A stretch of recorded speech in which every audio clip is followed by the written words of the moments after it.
Hello everyone, welcome to another live stream.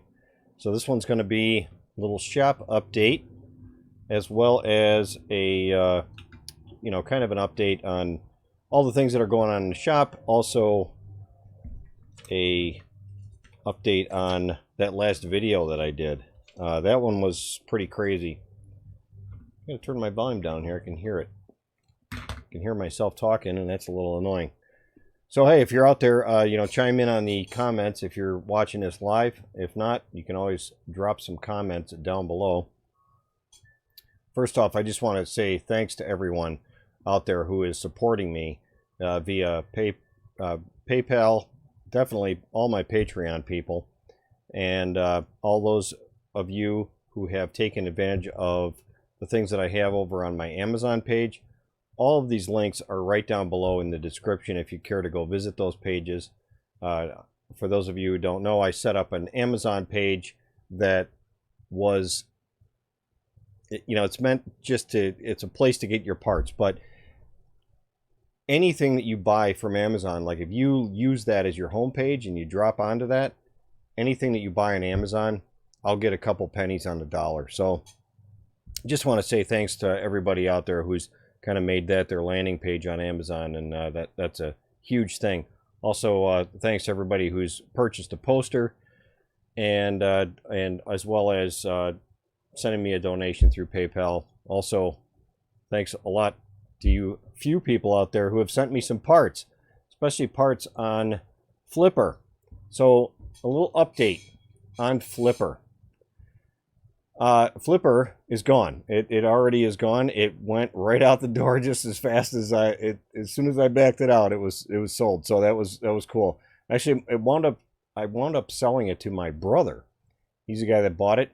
And hey, in the comments, guys, let me know if this sounds okay. I'm using a professional studio mic here, and I just want to see if the sound level is good, or if there's any issues with the video. I am running this off of a wireless setup right now, so hopefully we won't have any dropouts.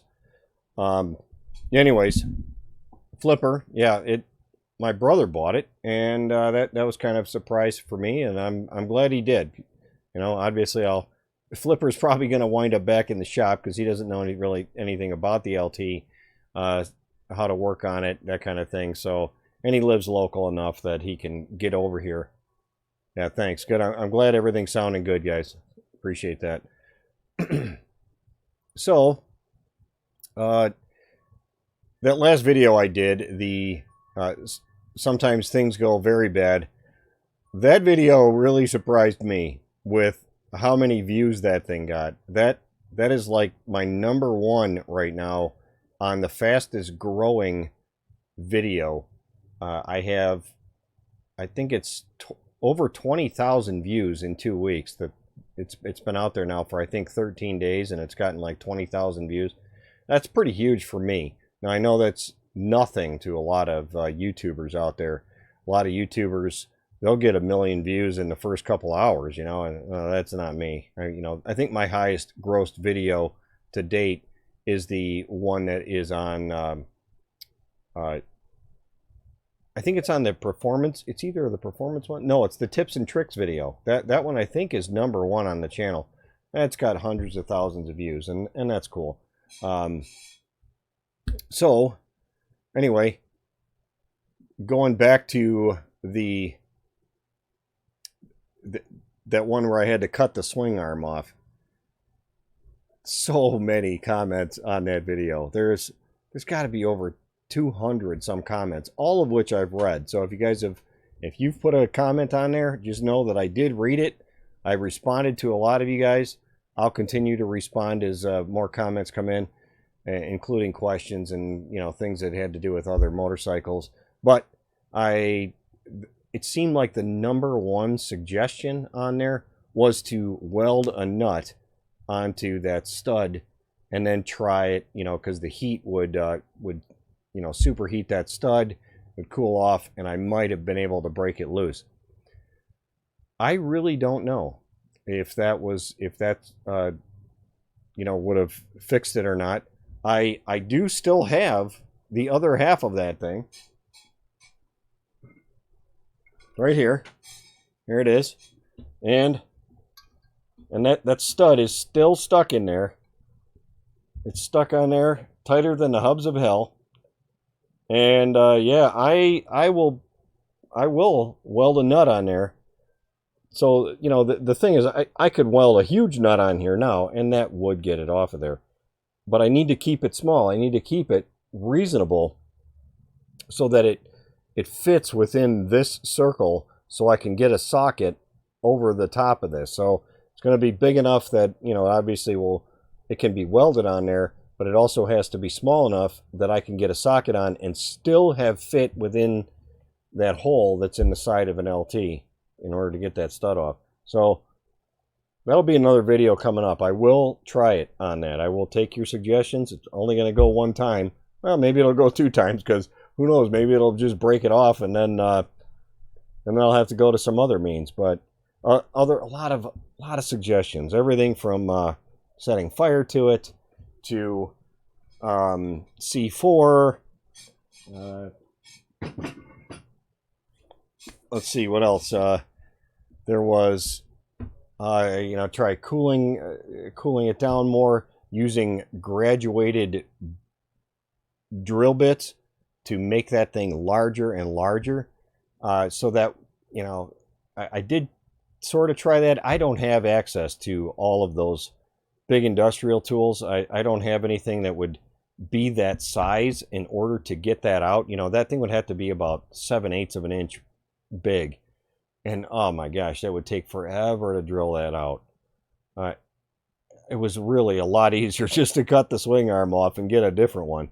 You know, I was able to source one off of eBay, and it was a good way to go. You know, it was definitely the way to go. What else? Oh, the contest winners. Yes, I do have contest winners, which I mentioned on that t-shirt contest. And I just got one of the t-shirts in. So if you're the winner out there, one of you guys, I think there was one in Israel and one in Northern Ireland.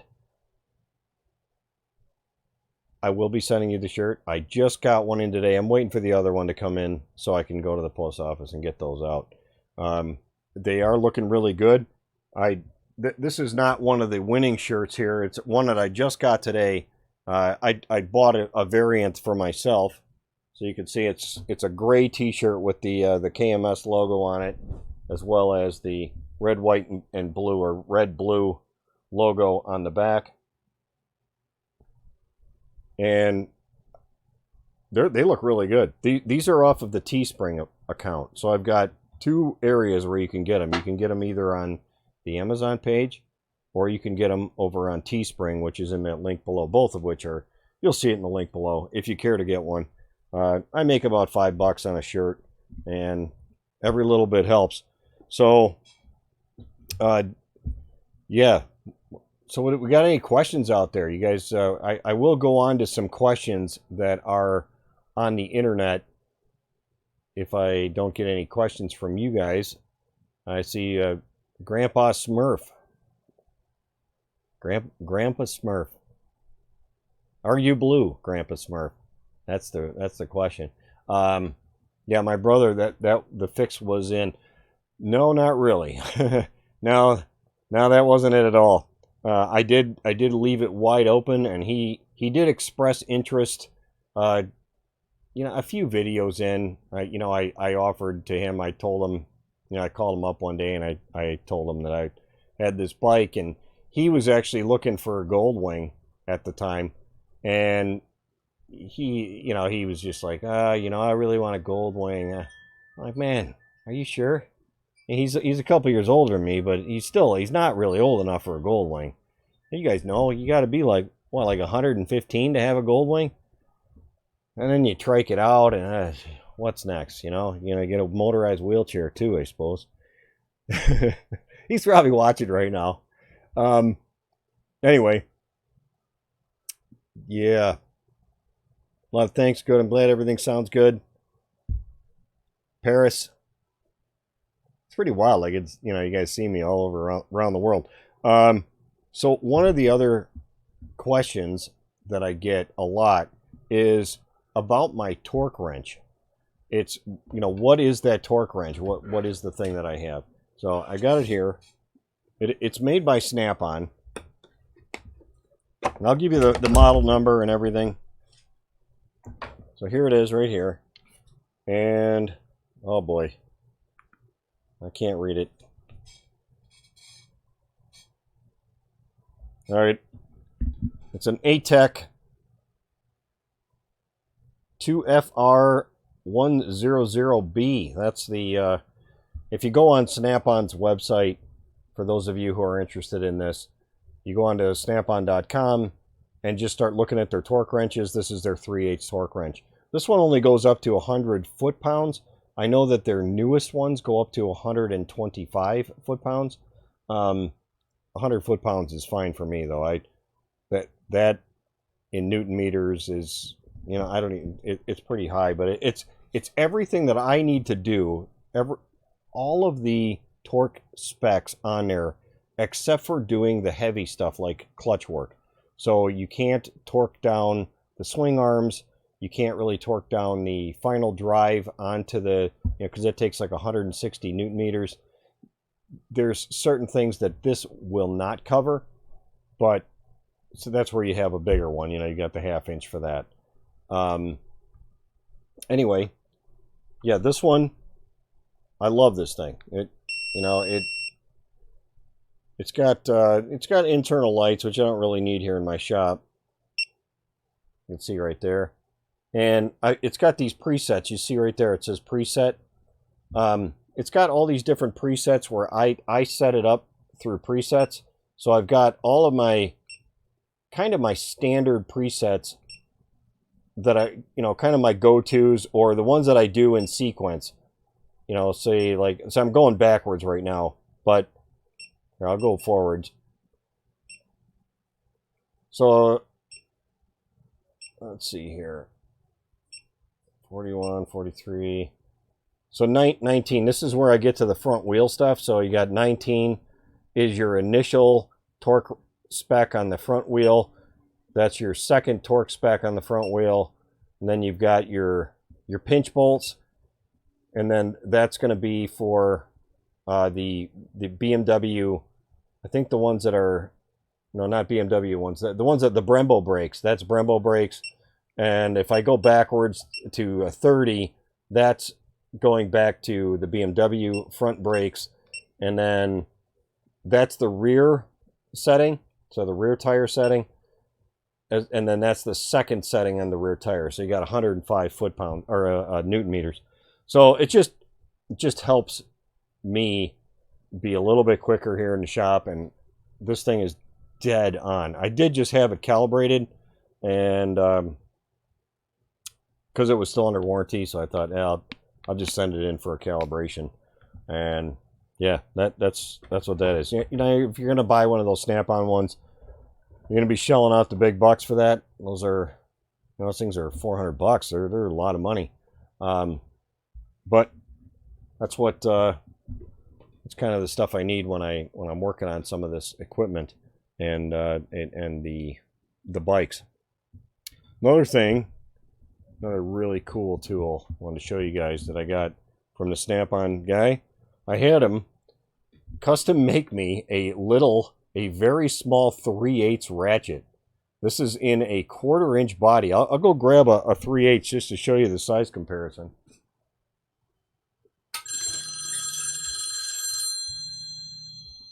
Of course. I forgot to turn that off.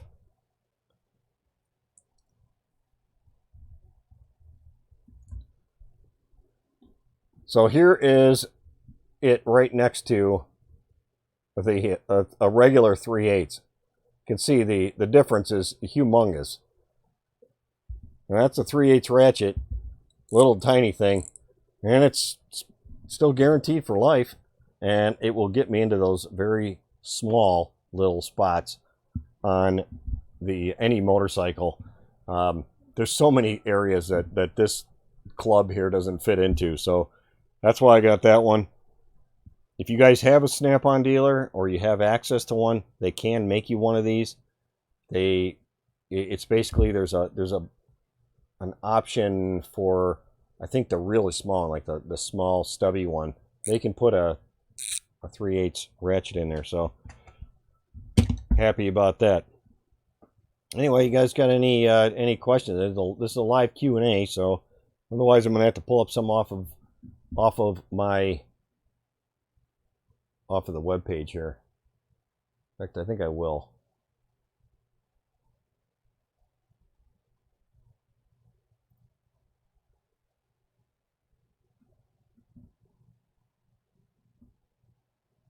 All right.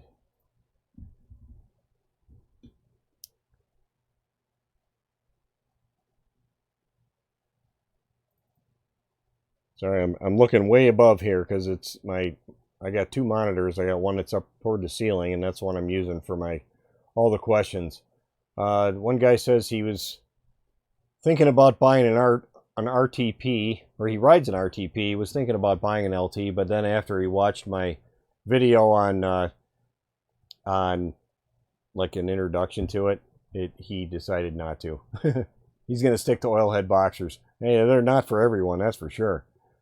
They're just for the real men out there. No, you get whatever you want. Just kidding.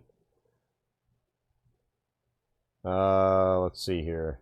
There's so many questions, so many of them. I have to scroll for a while, guys. It's going to take me a few minutes with scrolling here to get past all of the suggestions on that sometimes video. Let's see here. Oh, one guy asked me what the final selling price was on Shark Bike. Yeah, that was so I sold that bike for, wound up going for $2,800, and I would have loved to have gotten a little bit more out of it than that, but it's got to go. So $2,800, kind of broke even on that one. And that guy's got a great bike, and I'll see him again. So he'll bring it here for service and stuff. So I'll make a few bucks off of doing stuff like that, which is fine. I did that bike knowing how much of a challenge that Shark Bike was going to be with all of the all those damn decals on there. Craig Kessler, I see you love the lab. Yeah, that's Coco in the background there. You can see how active he is right now. I probably should poke him with a stick to see if he's still alive. There, he's still alive? Oh yeah, there he is. He's still alive. Yeah, that's Coco. He's like 4.5 years old. He's a great dog. He makes a great shop dog. Although that's what he does a lot, so that's kind of his shop thing. All right, Kema CT. Hi, Kirk from Spain. When I'm riding and release the throttle at 60 kilometers an hour, the handlebar starts to shake left to right in a strong way. Front tire is new. The bike has 21,000 kilometers on it. Yeah, that's a bunch of different things that it could be. Normally, and it's almost a normal thing on an LT to have some kind of a head shake when you come off of speed, especially if you let go of your handlebars. They become pretty violent.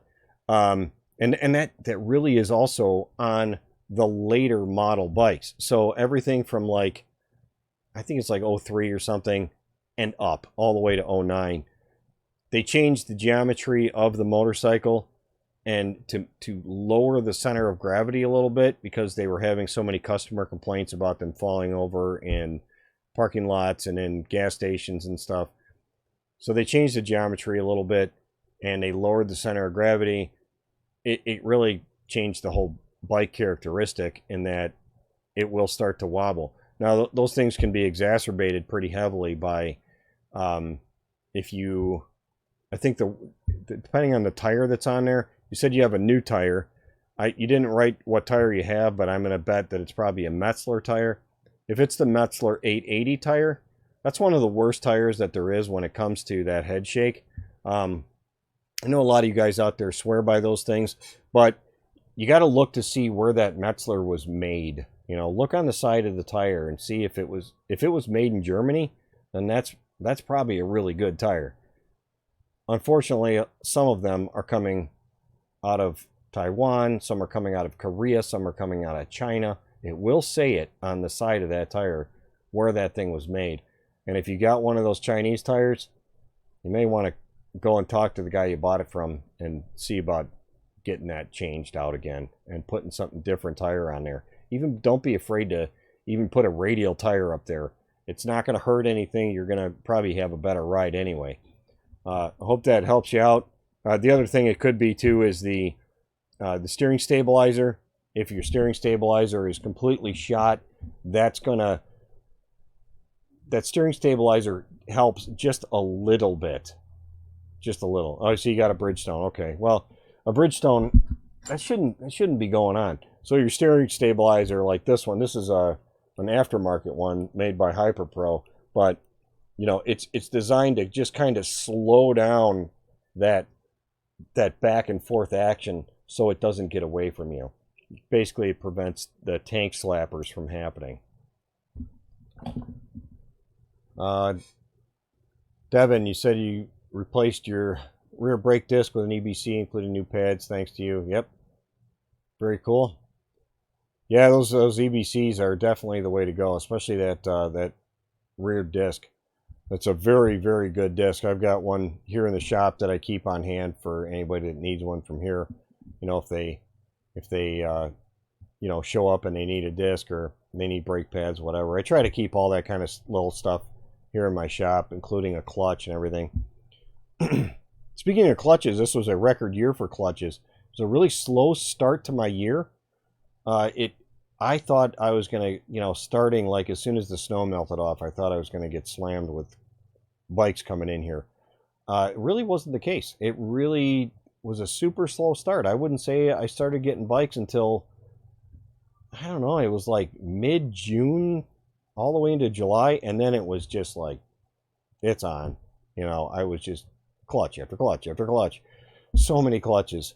And I've done enough of them now, but I don't mind doing them. It's, you know, decent money for me in the shop here, and it helps a lot of guys out. So definitely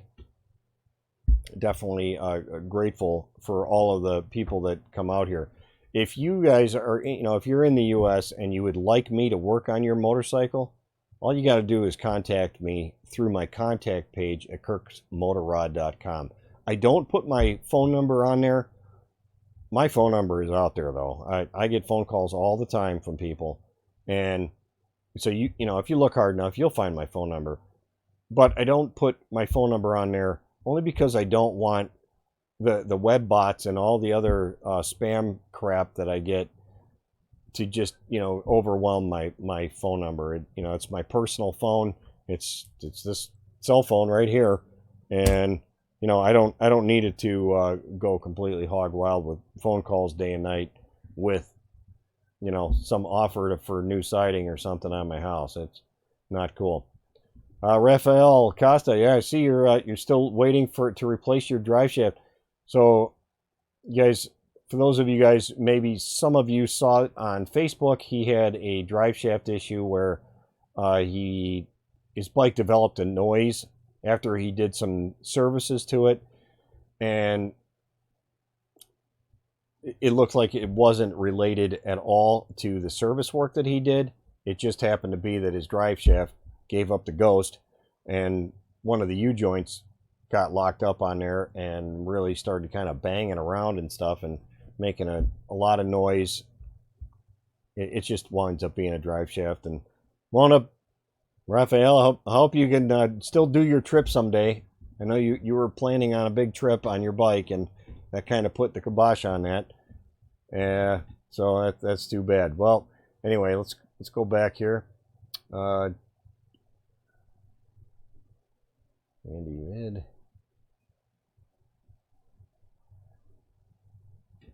Guy wanted to know where he can buy a tire lever that was featured in one of my other, one of the other guys' videos, Doug's video on how to change out the motorcycle tire. I think he bought that tire lever at nomar.com.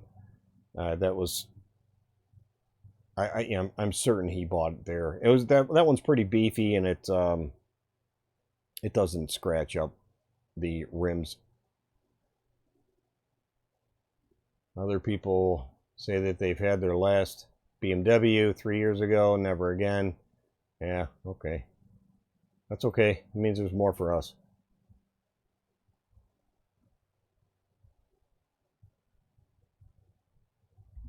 Guy said, this is on my clutch talk that I did on how long should they last. Excellent demonstration of the clutch parts. Thanks. I've got a problem with this K75. Clutch is knocking when idling, but stops when I pull the clutch lever in. Remove the gearbox from the engine. Replace the bearing at the far end of the push rod. Refitted the gearbox. It's still knocking. Sometimes those problems can be in the transmission. Sometimes the input shaft, that bearing can go bad and cause it to wobble and be loose, and that will definitely manifest itself when the clutch is released. Also, bad bearings on either side of the transmission. It could be kind of like the throw out bearing, that kind of thing. So I'm sure by now, it was 5 days ago. Hopefully you got it figured out by now.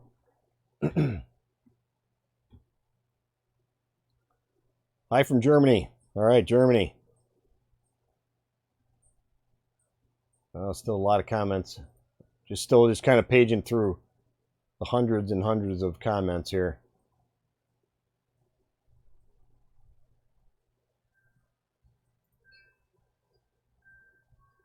Oh, so many.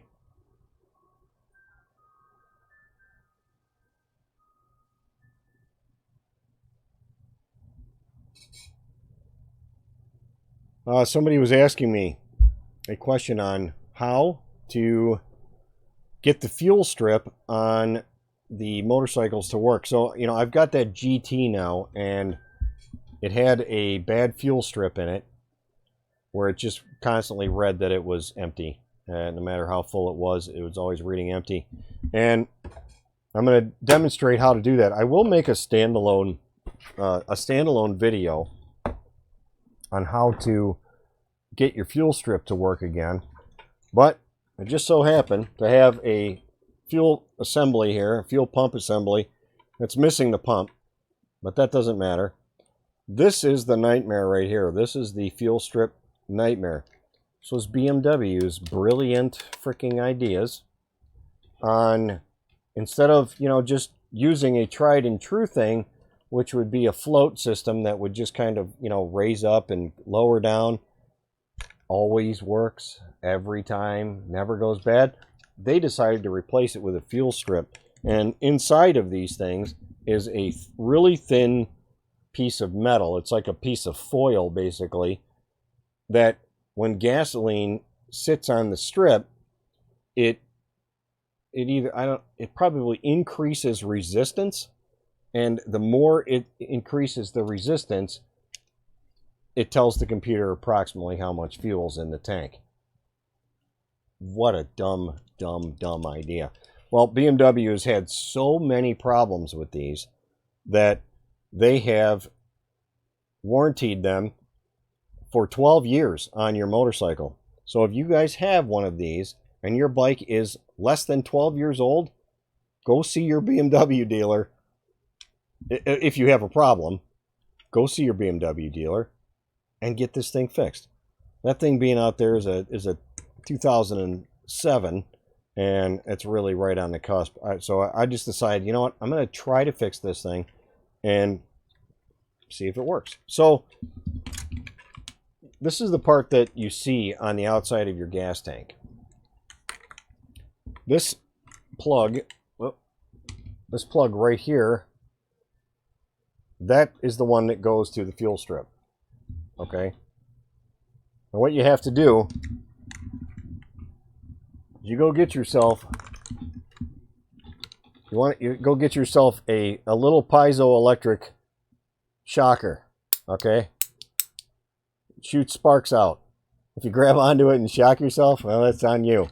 I've done it a few times accidentally, and it's no fun, but it works. So what you do is you go inside here, inside that plug. I'm going to try to get this. You can see those 4 plugs in there.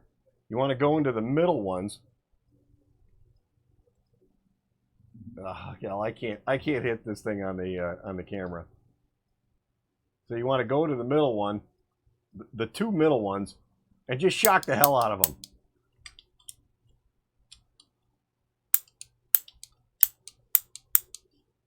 I'm going to do it about, 5 or 6 times. Just zap that thing a whole bunch of times. Those 2 center ones. If you wind up zapping the other ones, don't worry about it. One of them's a ground. The other one is a mystery wire. I'm not sure what that one's for. Probably some feedback wire. You just want to zap the crap out of it, and it should come back to life. Probably get away with it. It's kind of like those things that you shock your Christmas lights with.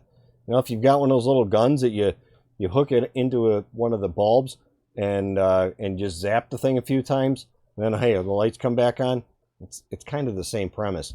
It just sends a quick shock down the lines and hits that little strip in there, that super thin strip, and it comes back to life. It's like magic.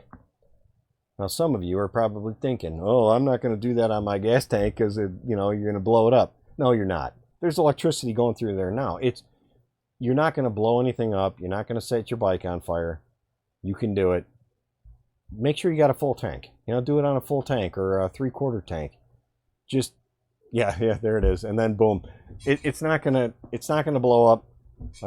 I've done it. It works. It seems like it works every time. So, hopefully, it's going to continue to work. It is working now on the GT. The reason the GT is not in here at the moment is it's sitting out in front of my shop under a cover without an ABS pump. It had an ABS issue, and I really couldn't. I don't want to turn the key on. I don't want to do anything until I get my ABS back. Supposedly, it's going to be back here tomorrow, and if and when it gets here tomorrow, I'll be finishing up a video on that one, and of swapping out the ABS pump. Really not hard to do, and really well worth it. That type of ABS pump, it only costs like, I think my total on that with the shipping wound up being like $275. Totally worth it. You can't even buy a used one for that. You go on eBay and you look for a used one, those things are $300-400. Yeah, I'll just be happy to send mine off and get it fixed. It's so far, I think it's I want to say it's probably taken, with the ship time and everything, it'll be 10 working days before I, from the time I sent it to the time I get it back out. Oh, let's see here. Creak, creak, creak, creak. I want to repair my silent exhaust.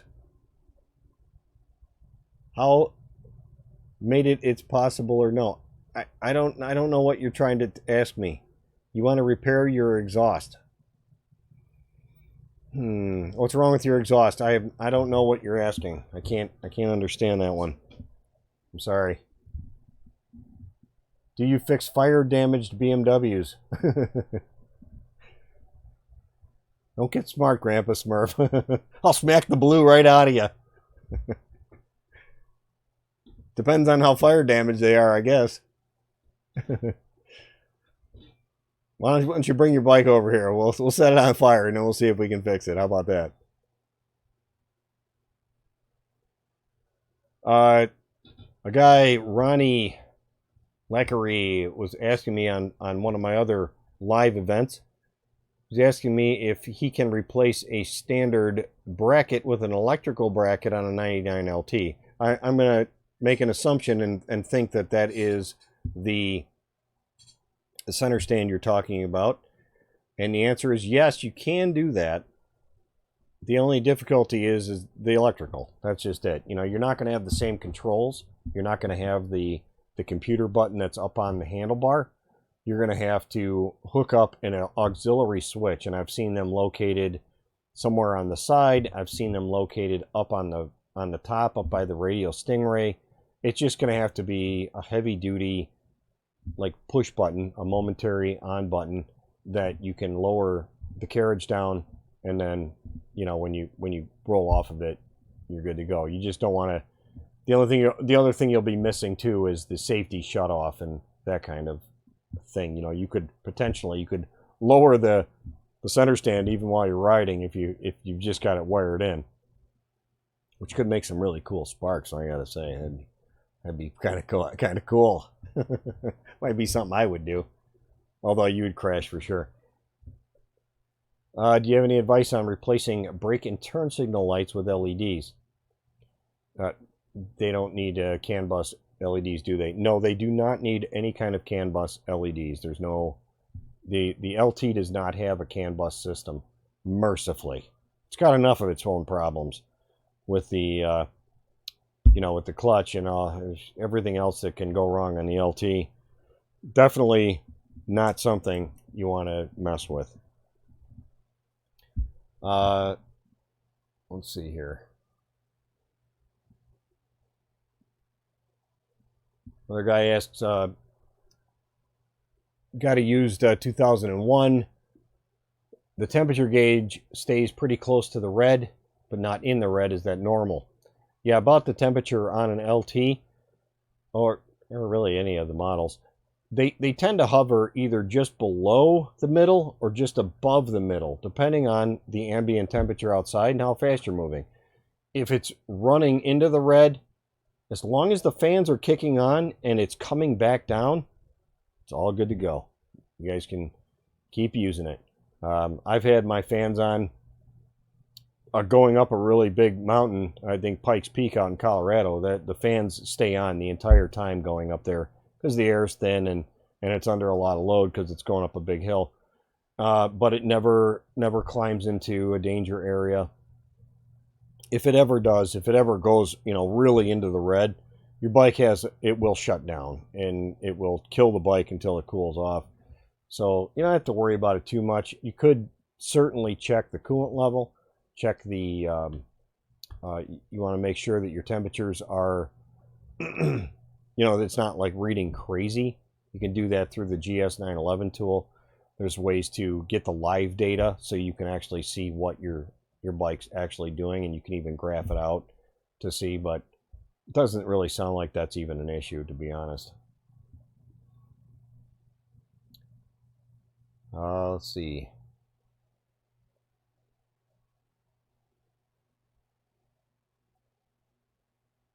A lot of talk on should you grease the bolts on those pivot pins? No, they really shouldn't be greased. There shouldn't be any kind of... That's one of the ones that you want to use a dry fitting for. You don't want to put any anti-seize on there. They're really not prone to rust as it is. They're up inside the bike. It's really super tight clearance.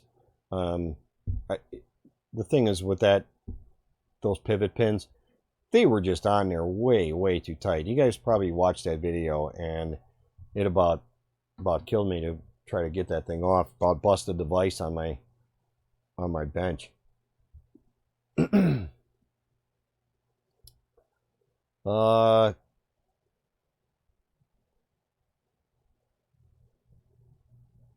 a couple messages from a guy text to me.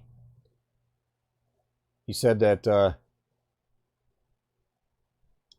honey was a bit pissed off to be called a girl, and he bet that I slept with the LT that night. That's in regard to my tips and tricks video, one where I have to lift up the bike, and she showed how to put it up on the center stand. No. No. Well, my wife's a good sport, and she's really strong.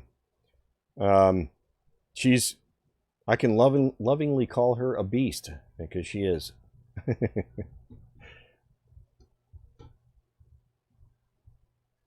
Let's see here. Interested in another flipper bike. I'm debating on selling your 2003. Okay, well, I may be getting another LT in here to work on.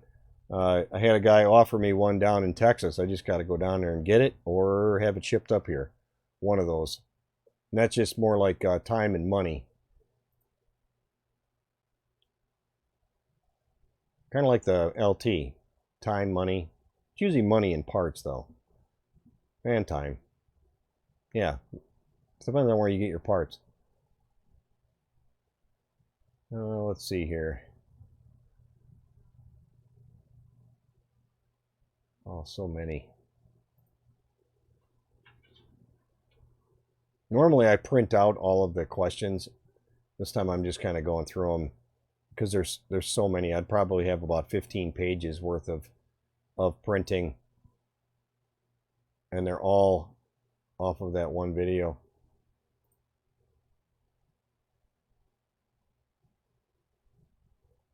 Let's see here. Guy had a question about he had an LT and he accelerates the lights on the board, and those in front, they go down. I think it's the regulator. Well, a lot of times I have to guess what you're trying to say, but yeah, it's probably a voltage regulator. Could be an alternator issue. Could you have a bad battery? Yeah, start. It's obviously electrical. That one's not too hard to go. Where can you buy a replacement LT fob? You might be able to get one off of eBay, or sadly, you're going to have to go to Bring More Wallet and Bring More Wallet.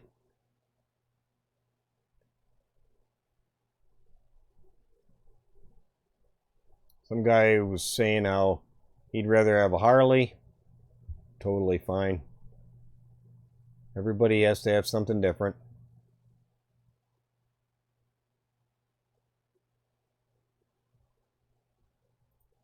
Let's see here.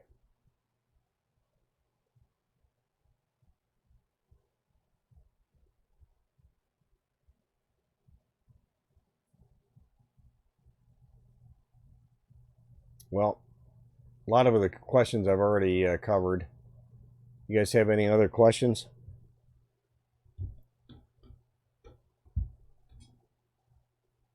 So, fall here in the shop has kind of dropped off with work, but there's going to be some more bikes coming in October.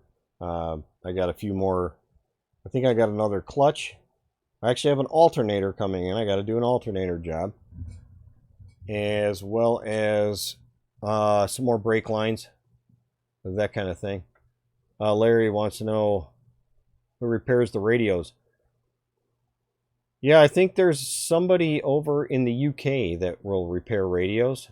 There might be somebody here in the US.